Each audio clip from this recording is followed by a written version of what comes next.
اس چیز کی وضاحت کہ آپ کا یہ جو مبارک فرمان ہے قدمی حاضی علی رقبۃ کل ولی اللہ، بعض نے اس کا جو معنی بیان کیا ہے، کہتے بھی اس سے مراد یہ ہے کہ آپ کی ولایت سب سے بلند ہے۔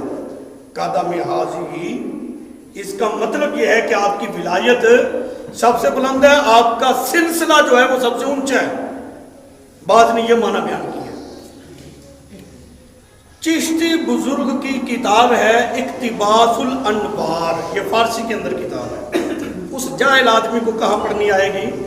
اقتباس الانوار یہ فارسی کے اندر کتاب ہے، اس میں یہ لکھا ہے کہ سرکار غوث پاک کا جو فرمان ہے قدم حاضی ہی، اس سے مراد یہ لینا کہ بھی سرکار غوث پاک کی ولایت بلند ہے یا آپ کا سلسلہ بلند ہے، اس مبارک قول کی یہ مراد ذکر کرنا درست نہیں، غلط ہے۔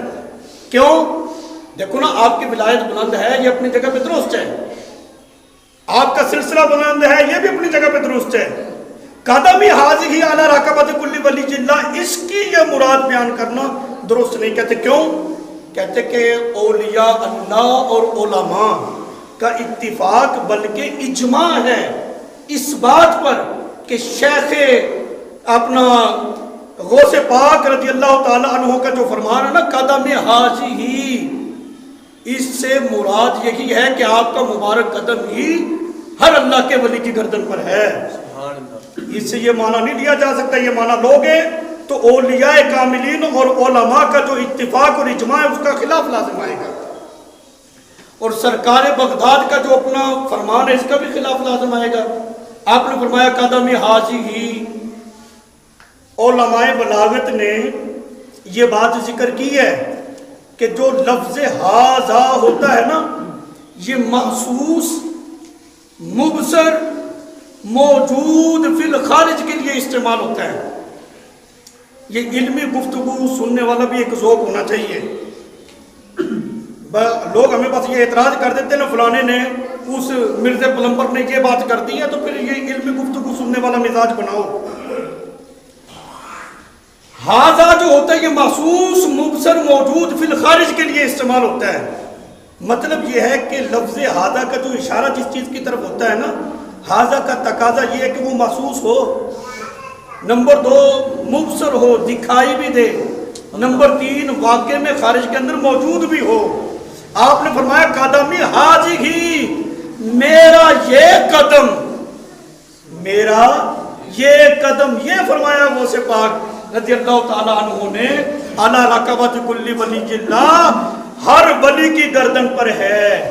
تو اس کی مراد یہ کرنا بھی اس سے مراد سلسلہ یا ولایت ہے، وہ سلسلہ اور ولایت آپ کا تمام سلسلوں سے بلند، اور آپ کی ولایت بلند تو ہے، لیکن آپ کے قول سے یہ مراد نہیں لیا جا سکتا، بلکہ اس کا یہی معنی ہے جو سنتے ہی اولن ذہن کے اندر معنی آتا ہے نا کہ آپ کا مبارک قدم ہر ولی کی گردن پر ہے، یہی معنی درست ہے۔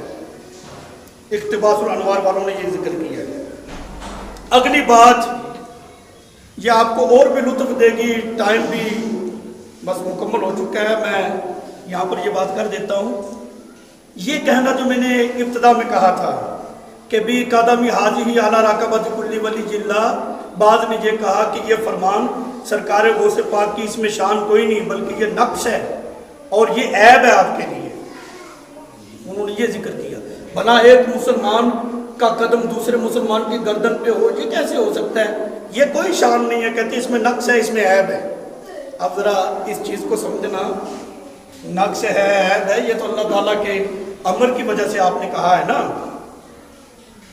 نقص اور عیب نہیں، بلکہ رسول اللہ صلی اللہ علیہ وسلم کی وراثت کاملہ، نیابت کاملہ کا یہ نتیجہ ہے کہ آپ کو رب نے یہ مقام عطا فرمایا ہے۔ اب جو محدث ابن حجر عسقلانی رحمۃ اللہ علیہ نے اپنی کتاب صبغۃ الناظر فی ترجمت شیخ عبد القادر الجیلانی رحمۃ اللہ علیہ، اس میں ذکر کیا، آپ نے فرمایا کہ اب یہ بات بڑی قابل غور ہے، میں نے یہ کر کے چونکہ ٹائم ہو چکا ہے بات کو سمیٹتا ہوں، بڑی توجہ کے ساتھ اس بات کو سننا ہے۔ آپ نے فرمایا کہ دیکھو کتنے بڑے محدث ہیں اور اس بات کی وہ وضاحت کر رہے ہیں. آپ نے فرمایا کہ شیخ عبد القادر جیلانی کا یہ جو فرمان ہے یہ اپنے نفس اپنی خواہش کے مطابق نہیں بلکہ اللہ کے امر کی وجہ سے ہے. اللہ نے یہ امر دیا، اللہ کا یہ حکم ہوا اور حکم کی وجہ سے آپ نے یہ اظہار کیا، لوگوں تک یہ بات پہنچائی. دو چیزیں ہوتی ہیں کہ جو اللہ والے ہوتے ہیں نا یہ رب کی خدائی میں تصرف کرتے ہیں. یا تو اختیار کی وجہ سے تصرف ہوتا ہے یا امر کی وجہ سے ہوتا ہے. اختیار کی وجہ سے جو تصرف ہوتا ہے نا اللہ کے ولی کی مرضی ہوتی ہے، وہ کرے کرے نہ کرے نہ کرے. اگر وہ نہ بھی کرے تو اس میں کوئی بے ادبی نہیں، کوئی گستاخی نہیں، بھی اختیار تھا، کرنا ہے تو کر لو، نہیں کرنا تو نہ کرو. ایک ہوتا ہے امر، اس کی مخالفت نہیں ہو سکتی. اللہ تعالیٰ نے حکم دیا کہ تم یہ کہو اور اس امر کی وجہ سے پھر وہ کہنا ہی پڑتا ہے. یہ شیخ نے بھی کیا ہے اور یہی کام اللہ کے نبی حضرت عیسیٰ علیہ السلام نے بھی کیا ہے. اور ان کے یہ دعوے اور یہ امر جو ہے قرآن مجید کے اندر اللہ تعالیٰ نے ذکر کیا ہے. جھولے میں تھے جب ان کی والدہ پر یہ تہمت لگ رہی تھی، آپ نے کیا فرمایا؟ انی عبداللہ. پہلا دعویٰ انی عبداللہ، میں اللہ کا بندہ ہوں. شیخ اکبر نے اس کی جو تفسیر ذکر کی ہے، یہ کوئی معمولی بزرگ نہیں جس کی میں بات کر رہا ہوں. شیخ اکبر فتوحات مکیہ جنہوں نے لکھی ہے، اس حوالے سے بھی میں ذکر کروں گا. جو بھی قدمی حاضی اعلیٰ رقبات کلی ولی جلہ کے بارے میں شک و شبہات پیدا کرنا چاہتے ہیں وہ انہی کا سہارا لیتے ہیں. لیکن انہوں نے شیخ اکبر کو بھی اچھے طریقے سے نہیں پڑھا. آپ نے اپنی پہلی جلد میں ہی یہ ذکر کیا ہے. کہتے ہیں سرکار غوث پاک کا یہ فرمان سن کر یوں محسوس ہوتا ہے کہ انہوں نے اپنے نفس اور اپنی خواہش کے مطابق یہ بات نہیں کی بلکہ اللہ کے امر کی وجہ سے یہ کہا ہے. شیخ اکبر خود ہی اس بات کو تسلیم کر رہے انہوں نے لکھا ہے انی عبداللہ. یہ حضرت عیسیٰ علیہ السلام نے کہا کہ میں اللہ کا بندہ ہوں.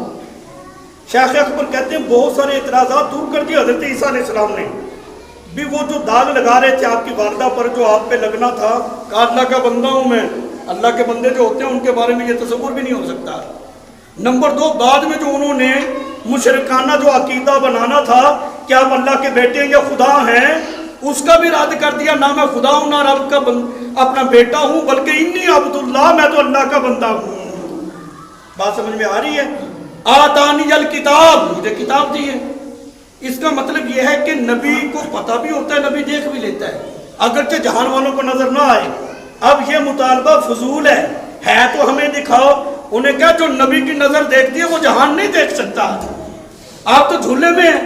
کس نے دیکھی ہے وہ کتاب؟ کہا آتانی الکتاب، اللہ نے مجھے کتاب دی ہے. دوسرا دعویٰ آگے کہا کیا فرمایا؟ وجعلنی نبیا، اللہ نے مجھے نبی بنا دی ہے. کسی کو بھی نہیں پتا، ان کو پتا ہے. فرمایا کہ جس دن میں پیدا ہوں اس دن پر بھی سلامتی، جس دن فوت ہوں گا اس دن پہ بھی سلامتی، محشر کے میدان میں اٹھوں گا اس دن پہ بھی سلامتی. شیخ اکبر فرماتے ہیں آپ نے بہت سارے اعتراضات دور کر دیے. پیدا ہونے پر سلامتی مطلب یہ ہے کہ میرا پیدا ہونا جو ہے اس پر تم کسی قسم کا داغ نہیں لگا سکتے، نہ میری والدہ پر، کیونکہ اس پہ سلامتی ہے. نمبر دو، میرے فوت ہونے والے دن پر بھی سلامتی، مطلب یہ ہے کہ جو انہوں نے کہا کہ قتل کر دیے گئے ہیں بھی میں نے فوت ہونا ہے. نمبر تین، جس دن میں اٹھوں گا محشر کے میدان میں اس دن بھی میں بے عیب اٹھوں گا. یہ اتنے سارے امر، اتنے سارے دعوے بات مکمل ہو گئی. کریم آقا علیہ الصلوۃ والسلام نے بھی دعویٰ کیا ہے، امر کیا ہے. 40 سال کی عمر گزر گئی، فرمایا میں اللہ کا نبی ہوں. بعد نے یہ سمجھ لیا بھی 40 سال کے بعد نبوت ملی ہے. او بھئی نبوت 40 سال کے بعد نہیں ہے بلکہ امر 40 سال کے بعد ہو رہا ہے. دعویٰ ہے بلکہ حضور علیہ الصلوۃ والسلام اپنے بارے میں نبی ہونا تو اس وقت سے جانتے تھے. سرکار نے فرمایا کنت نبیا وآدم بین الماء والطین، آدم علیہ السلام ابھی تو مٹی اور پانی کے درمیان تھے، میں اس وقت بھی نبی تھا. جانتے اس وقت سے ہے اپنے آپ کا نبی ہونا، لیکن امر کوئی نہیں، حکم نہیں ہوا تو پھر دعویٰ جو ہے وہ اس وقت کی ہے. پھر سرکار علیہ الصلوۃ والسلام نے فرمایا ایسی باتوں پہ اس طرح نہیں کرتے. حضور کی حدیث ہے، سرکار نے فرمایا میں اولاد آدم کا سردار ہوں.